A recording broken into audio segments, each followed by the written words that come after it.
FedEx earnings? What do you guys think is going on there? Oh, all right, yeah. So FedEx God. stock has dropped as much as 25% as we're taping this Friday after the CEO, after a little, I don't know if you saw the video I sent to the group chat, but Jim Cramer was kind of pushing him. Do you think there's a recession? Do you think there's a recession? He finally said, yes, I think there's a global recession. They missed on revenue, and they have cut their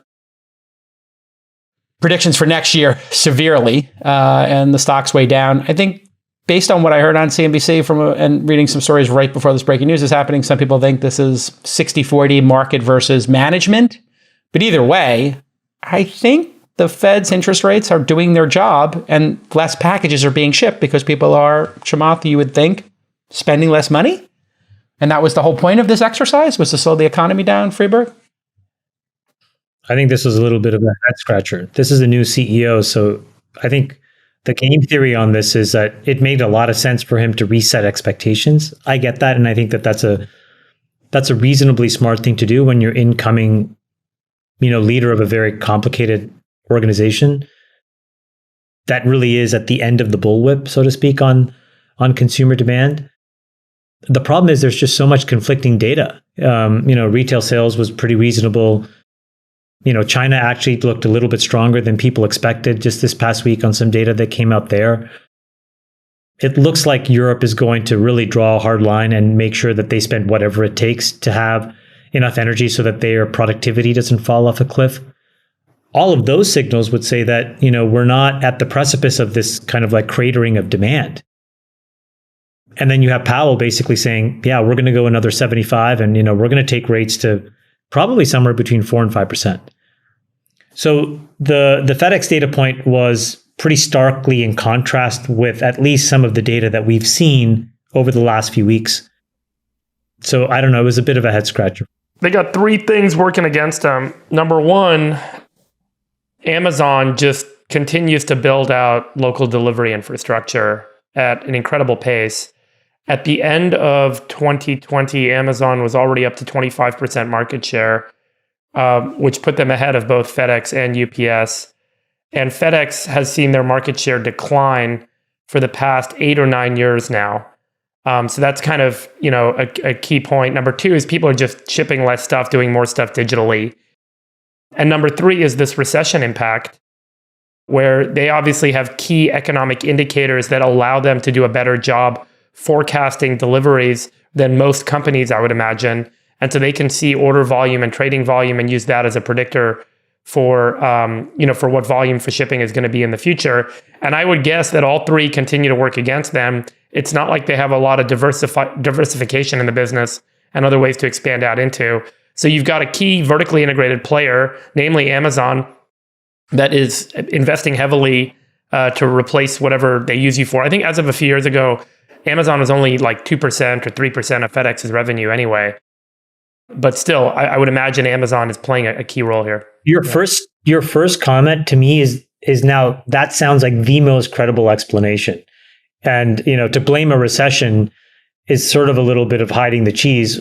It's probably fair to say that their lunch is getting eaten by Amazon. So I could understand why FedEx is under a lot of pressure because of that. But if you just compare it to just all the other data, it doesn't seem like this whole thing makes any sense. What you just said about competition makes to me a lot more sense.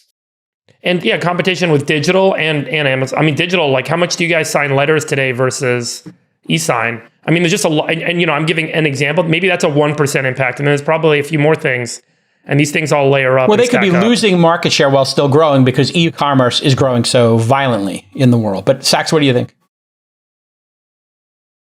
I think what's going on here is that whatever the issues at FedEx, and no matter how overstated these warnings may have been, I think they're directionally correct. He's saying that the world's headed for a global recession, and directionally he appears to be right. I mean, things look really grim. We just had this inflation report that was much worse than what people were expecting. Inflation was supposed to go down to 8.0%. And actually, it was 8.3%. That's why the stock market cratered a few days ago. It was like the worst day in the stock market, I think maybe all year, or certainly since June. We're almost towards the June lows. Now, this FedEx executive is saying we're headed for global recession. So it seems to me that the economic news is just pretty grim here. And we're in stagflation. The Fed has to keep raising interest rates at the same time that we have persistent high chronic inflation. And you have to wonder, I tweeted a few months ago that the White House economic advisor, Brian Deese, he said that in this interview with CNN, that the Biden administration was willing to endure a global recession in order to keep Russia from controlling the Donbass region in Ukraine. Well, mission accomplished. It looks like it's getting its wish. The administration has made some progress in the Donbass, but we are also having a global recession. So what percentage of this? What percent of the recession and inflation has to do with the Russian invasion of Ukraine? I think it's meaningful. It's 10%, meaningful. We know it's a huge exacerbator of all these problems. What percent, if you were going to put a number on it? Listen, I don't think the economy is going to get better with the risk of World War III hanging over our heads. How does that work? Yeah, but what percent of the economic issue do you think is percentage-wise impacting? I don't think we're in a recession. Maybe you answer. Yeah. I don't think we're in a recession yet. Retail sales is still quite strong. There's just a lot of signals that tell us that people are still consuming a lot of things, and jobs that GDP is pretty reasonable, and that jobs and wages, are pretty much, quite full. So I think, Sachs, you are right that we will be there, because you can only bring rates up so high until you break things. Did you see there's a tweet by, I think, a Charles Schwab analyst today about that issue of wages? And she was tweeting, I'll have to find it, that for the second year in a row, we now have, because of inflation, we now have real wage decreases. So you may be right about like where things stand today, but this is about the trajectory right now of the economy. And the trajectory is not good. Inflation is not coming down as fast as people were anticipating. It's worse than expected. You have the situation in Ukraine where, listen, we can all cheer on the Ukrainians for this counteroffensive that appeared to be successful, but we are playing with fire over there. I mean, I don't recall a time during the Cold War where we did anything remotely this risky. You have we have American generals. American generals were taking credit for this counteroffensive. Do you see this New York Times story where they talk about the inside moment of this Ukraine counteroffensive? So you now have America. America is now giving Ukraine more and more advanced weapons. Okay. This sort of the long range artillery. They're telling them where to point the weapons. They're giving them the intelligence for it. They're training them on how to use it. They've got commandos on the ground there. And they actually are hand correcting the battle plans. The Ukrainians had a counteroffensive plan. The Americans said that's not good enough, and they rewrote it. So the Americans are now doing everything in this war except pulling the triggers and taking the bullets. And I don't want to minimize the sacrifice the Ukrainians are making, because they are dying in huge numbers. And, we can all respect and admire the sacrifice they're making for their own country. But this is a very risky strategy for the United States of America to be pursuing. I mean, we are basically playing with fire. We are, this close to being at war with a nuclear armed Russia. And we never came close to this type of behavior during the Cold War. And I don't understand what's changed so much that we have to take this kind of risk. Now, at the beginning of this conflict, I said that I was open to arming the Ukrainians under Cold War rules. Cold War rules, meaning covertly, like we did in Afghanistan. We now have multiple examples of the administration boasting and taking credit for the counteroffensive, for the sinking of the Moskva, for killing Russian generals. This seems very risky to me.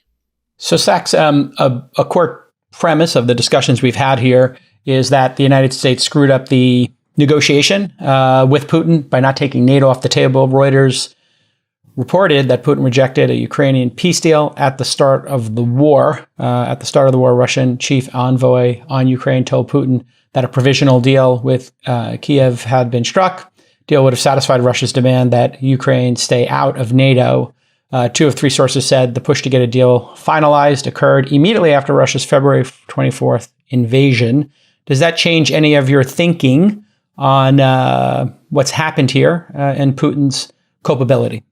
I think it's a data point, But let me explain why I don't think it's dispositive. And by the way, I saw the article. Every neocon on Twitter was basically tweeting this, trying to prove that this. Yeah, no, I was CC'd on everybody. This disproved the whole Mearsheimer analysis. Let me tell you why it doesn't. Okay, first of all, if you read the article closely, this offer did not come until after the invasion started. Okay, and we already knew Zelensky was publicly saying in the early weeks of the war that they were willing to take Ukraine off NATO off the table. So this isn't that much news. It happened after. The other key point here is that not only did it happen too late, but also the offer did not come from the Americans. This is a really important point to understand about the Russian position on this. And I'm just saying this based on all their public pronouncements. The Russians made an ultimatum in December, and then Lavrov negotiated with Blinken in January. They were absolutely insistent that they would accept nothing less but a written guarantee from Washington. Why is that? Well, the written guarantee was necessary because they've always claimed that James Baker euchred Gorbachev over, German reunification and not 1 inch eastward. So they've always demanded a written assurance from the Americans. And the reason they want it from America and not Europe is because they know that Europe are America's poodles and Ukraine is a client state of America. So listen, they wanted a written guarantee from America before the war started. They never got that. Now, if your point is, did Putin do everything he could to avoid this war? Absolutely not. I will absolutely grant you that. But we already knew that. The question is, did the U.S. State Department do everything they could to avoid this war? And my point is absolutely not. They should have taken this Ukraine issue off the table in writing before the invasion. Got it. Okay. And we end up talking about Ukraine. No, I just, it was major news, and we have an obligation, I think, to close the loop on it. I'm glad to. Yeah, we have an obligation this, to. If we're listen, people are taking this one article and this one data point. Obligation? I think I want to talk about it because listen, I've seen it all over Twitter that people take this one article and they're like, "See, there's nothing to this That's why argument." I'm giving you the opportunity, Sachs. Now let me ask another follow-up question for Freeberg. Freeberg, the other follow-up people would like us to have made here is, we predicted famine and massive disruption in food. We debated that here. You were pretty clear that this was going to be or could be disastrous. It hasn't turned out to be disastrous yet. What's the update on, fertilizer is shipping, not shipping? Are we going to have global famine? Or are we not going to have global famine? What's the update there based on this conflict? Yeah, we have a massive starvation problem. The UN told everyone, no one writes about this stuff because it's seemingly not interesting in mainstream media, which I don't freaking understand. But the UN thinks that 345 million people now are incrementally marching towards starvation. And so I think they did this at their meeting yesterday because of the war in the Ukraine. So David Beasley, who I know well, he's the executive director of the UN World Food Program. He told the UN Security Council yesterday that 345 million people are now facing acute food insecurity in 82 countries where the UN operates, which is 2.5 times the number of acutely food insecure people that existed before the pandemic hit. And so this is creating, like we talked about, these rippling effects in terms of, initially it was fertilizer cost, which means less food is being produced locally. Then there was the acute crisis of getting food out of the Ukraine. And now it's less planted acres and less yield getting out of those acres, which we said was going to start to happen in the back half of this year. And if you look at the price, a good proxy for this is the price for corn. We're at near record highs, for the last couple of years in terms of corn pricing. The 2023 futures pricing for next December for corn is at $6.20 a bushel, and it kind of peaked out right around the middle part of the Ukraine crisis in April at $6.73. So we're getting right back to that high point.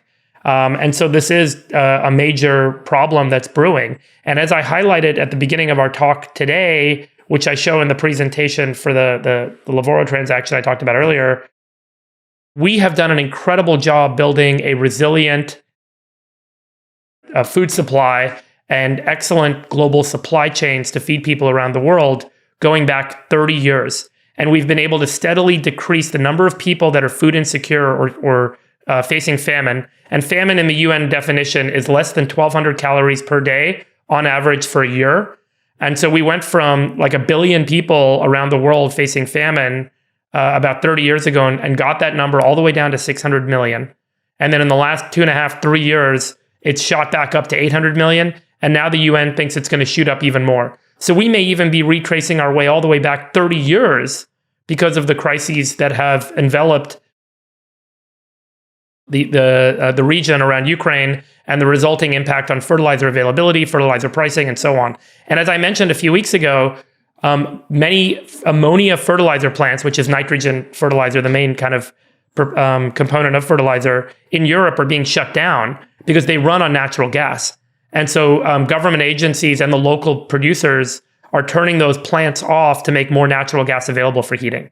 Would you describe this, Freeberg, as, because we are seeing the EU, they made that decision. By the way, this is why South America is so important. But sorry, go ahead. Yeah, no, it makes total sense. Would you describe this, though, because the EU was also, at the same time the UN was highlighting these concerns, the EU was also praising the massive progress we made from the Russia and Ukraine allowing fertilizer, allowing exports, and this resiliency being built up. We got wheat moving, and then we got some fertilizer exports moving. Right. So 2 steps forward, 1 step back would be how you describe this, maybe?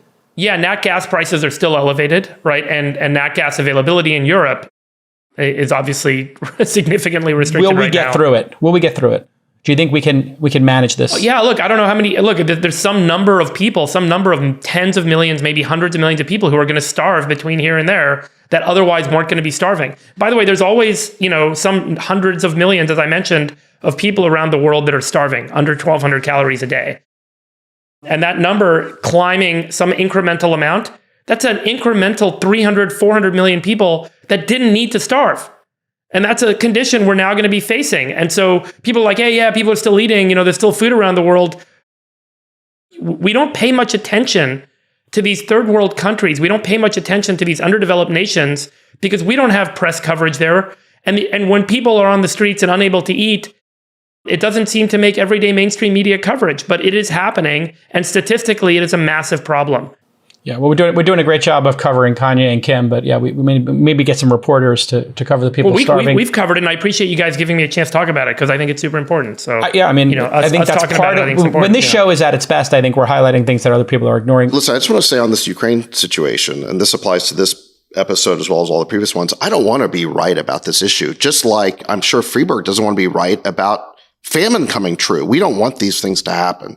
Okay. Yeah. If I could choose an outcome right now, I would say it'd be great if the Russian army collapsed because of its morale problem, tucked its tail between its legs, went back to Moscow, and then the Ukrainians had the good sense to respect the rights of the Russian speakers living in the Donbass and Crimea. And this whole thing basically tamped down and basically was over. Okay.